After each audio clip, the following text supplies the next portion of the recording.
Hello students, welcome to new video. आज हम एक नए कंसेप्ट के बारे में डिस्कस करेंगे, फ्रिंज बेनिफिट्स के बारे में, meaning, nature and importance of fringe benefits और difference between incentives and fringe benefits देखेंगे। तो चलिए टॉपिक को वन बाय वन डिस्कस करते हैं। फ्रिंज बेनिफिट देख लेते हैं। Fringe benefits are perks beyond salary, enhancing employee wellbeing. Example में health insurance, retirement plans, gym membership, flexible hours, boost job satisfaction, retention and productivity, tax efficient for companies, a way to attract and reward talent. तो फिर benefit क्या होता है? ये salary के beyond होता है, पर एक टाइप का पर्क होता है जिससे जो सैलरी के बाहर से उनको फ्रिंज बेनिफिट दिया जाता है। ये इनसे क्या होता है? एम्प्लॉय के वेलबींग के बारे में इनहेंस किया जाता है। एग्जाम्पल होता है जैसे हेल्थ इंश्योरेंस करा दिया एम्प्लॉय का, या उनको रिटायरमेंट प्लान दे दिया, या फिर कोई बढ़िया जिम मेंबरशिप उनको दे दिया, फ्लेक्सिबल हावर दे दिया। इससे ज़्यादा सैटिस्फैक्शन बढ़ जाता है, रिटेंशन बढ़ जाती है और प्रोडक्टिविटी बढ़ जाती है। ये सब जो नए टाइप का तरीका होता है जिससे जो है टैलेंट को अट्रैक्ट और रिवार्ड किया जाए। सो ये हो गया फ्रिंज बेनिफिट्स। अब नेचर देख लेते हैं, फ्रिंज बेनिफिट्स क्या होता है। सप्लीमेंट्री कंपनसेशन होता है। फ्रिंज बेनिफिट्स और non wage perks provided by employees to supplement base salary, enhancing overall employee remuneration without direct cash payments. तो सप्लीमेंट्री कंपनसेशन होता है, ये जो है रिवार्ड जो सैलरी के अलावा दिया जाता है, या नॉन वेज पर्क होता है जिससे जो एम्प्लॉयर के द्वारा जो बेसिक सैलरी में सप्लीमेंट करने जोड़ कर दिया जाता है, जिससे एम्प्लॉय का रेम्युनरेशन जो है बढ़ जाए विदाउट डायरेक्ट कैश पेमेंट। उसके बाद सेकंड है voluntary provision. They are typically offered employees direct discretion varying by organizations, industry and location rather than being legally mandatory in all cases। ये वॉलंटरी होता है, कंपल्सरी नहीं होता है कि हर कंपनी जो दे। ये डिफरेंट करता है, ऑर्गेनाइजेशन के डिफरेंट बेस पे रहता है, इंडस्ट्री के ऊपर डिपेंड करता है, लोकेशन के बेस पे। ये जो लीगली नहीं मैंडेट है कि सबको देना है ये बेनिफिट्स। थर्ड है tax advantages. Main benefits like health insurance, retirement contribution offer tax advantage to both employees, different taxation and employers. तो इसमें क्या होता है? टैक्स एडवांटेज मिलती है कि जो हेल्थ इंश्योरेंस होता है, जो रिटायरमेंट कंट्रीब्यूशन होता है, इसमें टैक्स एडवांटेज मिलते जाते हैं एम्प्लॉयज को भी और एम्प्लॉयर्स को भी।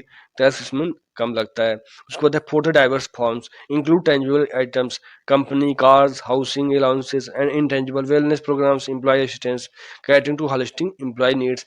अब ये होता है कई कई तरीके डाइवर्स हो सकते हैं, चाहे टेंजिबल में हो, कंपनी के कार दे दिया कि आपको सुबह पिकअप करने जाएगी, उसके बाद छोड़ने जाएगी, ये सब रहता है। हाउसिंग अलाउंसेस दे दिया, या फिर इंटेंजिबल सर्विस दे दिया, वेलनेस प्रोग्राम चला दिया, एम्प्लॉय को जो है जो कुछ जरूरतें हैं उनको बता दिया। तो ये सब कई फॉर्म में रहती हैं। उसका फिफ्थ है लॉन्ग टर्म फोकस में, often aimed at retention and wellbeing such as pension plans और education subsidies rather than immediate performance incentives। ये लॉन्ग टर्म फोकस किया जाता है। जब ज़्यादा तुम जोड़ने की बात की जाती है इसमें, चाहे पेंशन प्लान हो, चाहे एजुकेशन सब्सिडी दी है उनके जो भी एम्प्लॉयज वर्कर्स हैं उनके बच्चों के जो भी एजुकेशन के बारे में, ये सब जो है इंसेंटिव दिया जाता है। सिक्स है equity and compliance tool, help promote fairness in compensation practices and insurance adherence to laws, labour laws, liability leave और सेफ्टी प्रोविजंस। तो ये जो है कंप्लायंस टूल होता है, इक्विटी के जरिए समान समान भावना के साथ किया जाता है, और जो भी रूल्स रेगुलेशंस हैं, जो भी लेबर लॉज हैं, उनके अकॉर्डिंग में उनके अंदर ही ये रहकर काम करना पड़ता है। सो ये हो गया, आप कह सकते हैं कि नेचर ऑफ फ्रिंज बेनिफिट्स। अब इसके बाद हम देख लेते हैं कि इंपॉर्टेंस क्या होती है, महत्व क्या होता है। इंपॉर्टेंस है need of fringe benefits, talent attraction. Fringe benefits make organization more competitive in recruiting top talent by offering comprehensive packages beyond base salary appealing to diverse employee needs। ये जो है मेन जो है आप कह सकते हैं मुख्य उद्देश्य क्या रहता है फ्रिंज बेनिफिट्स का? टैलेंट को अट्रैक्शन करना है, कि अगर जो टैलेंट अट्रैक्शन बेनिफिट दे रहे हैं आप, फ्रिंज बेनिफिट दे रहे हैं, इससे जो है ऑर्गेनाइजेशन क्या होता है, जो नए नए टैलेंट है तो उनको भी अट्रैक्ट करता है कि ये कंपनी जो फ्रिंज बेनिफिट देती है, ये कंपनी की हर जरूरत पूरी करती है, तो इसमें अच्छा जाना, इसमें अपना जो है करियर आप बना सकते हैं। सेकंड है employee retention, they foster loyalty and reduce turnover by providing security and perks like health coverage or retirement plans, lowering recruitment and training cost। अब ये जो एम्प्लॉय की रिटेंशन बढ़ाती है, अगर आप जो फ्रिंज बेनिफिट दे रहे हैं, सैलरी के अलावा भी बहुत कुछ दे रहे हैं, इससे क्या होगा? इससे आप कंपनी को जो एम्प्लॉय को जोड़े रखेंगे, कंपनी के एम्प्लॉय सोचेंगे हमको ये कंपनी क्यों छोड़ना है जब इसमें इतना कुछ मिल रहा है। तो थर्ड है boost moral and satisfaction, benefit single employer care for wellbeing, enhancing job satisfaction, engagement and overall work place. इससे क्या होता है, जब आप कंपनी को फ्रिंज कंपनी के एम्प्लॉयज़ के वर्कर्स को फ्रिंज बेनिफिट देंगे, सैलरी के अलावा भी देंगे, उनको हेल्थ इंश्योरेंस करा देंगे, या फिर कहते हैं वर्क लाइफ बैलेंस भी। इससे क्या होता है, जिम मेंबरशिप हो गया, ये सब हो गया, फ्लेक्सिबल हावर में काम करने के लिए देंगे, इससे उनका मोरल बढ़ेगा, उनको मोटिवेशन होगा और सेटिस्फैक्शन बढ़ेगा। इसके बाद है increase productivity, health wellness and work life balance perks, pay example paid leave, gym membership lead to healthier more focused employees and reduce absenteeism.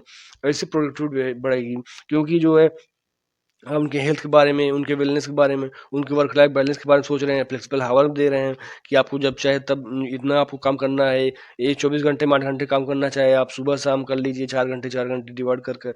इनसे जो है प्रोडक्टिविटी बढ़ जाएगी, वो एफिशिएंट तरीके से काम कर लेंगे, उनके ऊपर कोई काम का प्रेशर नहीं होगा। इसके बाद टैक्स एफिशिएंसी है, many benefits are tax deductible for employers and tax free or deferred for employees, optimising compensation without inflating taxable income. अब ये भी टैक्स एफिशिएंसी हो जाती है, क्योंकि बहुत सारे बेनिफिट जो है मिल जाते हैं, चाहे एम्प्लॉयज़ की बात हो चाहे एम्प्लॉयज़ की बात हो। तो इससे क्या होता है, जो टैक्सेबल इनकम जो है एग्जाम मिल जाता है, कंपनसेशन मिल जाता है। इसके बाद legal and ethical compliance, offering mandatory benefits, ensure regulatory अदरेंस, mitigate risk and promotes a fair equitable working environment. ये जो लीगल है, जो एथिकल तरीके से काम करना पड़ता है फ्रिंज बेनिफिट्स में, क्योंकि आप कह सकते हैं कि ये इंश्योर करता है फ्रिंज बेनिफिट्स की आपको जो है एक लॉ के अकॉर्डिंग जो भी रूल्स रेगुलेशंस हैं, जो अकाउंटिंग स्टैंडर्ड्स हैं, जो लेबर लॉज के अकॉर्डिंग जो भी रूल्स रेगुलेशन उनको जो है उनके अंदर में रह के आपको काम करना पड़ता है। सो ये सब बातें रहती हैं जो कि इम्पोर्टेंस या नीड ऑफ फ्रिंज बेनिफिट्स रहता है। आई होप आपको ये समझ में आया होगा। इसके बाद हम चलेंगे डिफरेंस बिटवीन, देख लेते हैं इंसेंटिव और फ्रिंज बेनिफिट के बीच में क्या डिफरेंस है। तो इंसेंटिव क्या होता है, परफॉर्मेंस लिंक्ड रिवार्ड होता है, मॉनेटरी या non monetary, given for achieving और एक्सीडिंग टारगेट्स।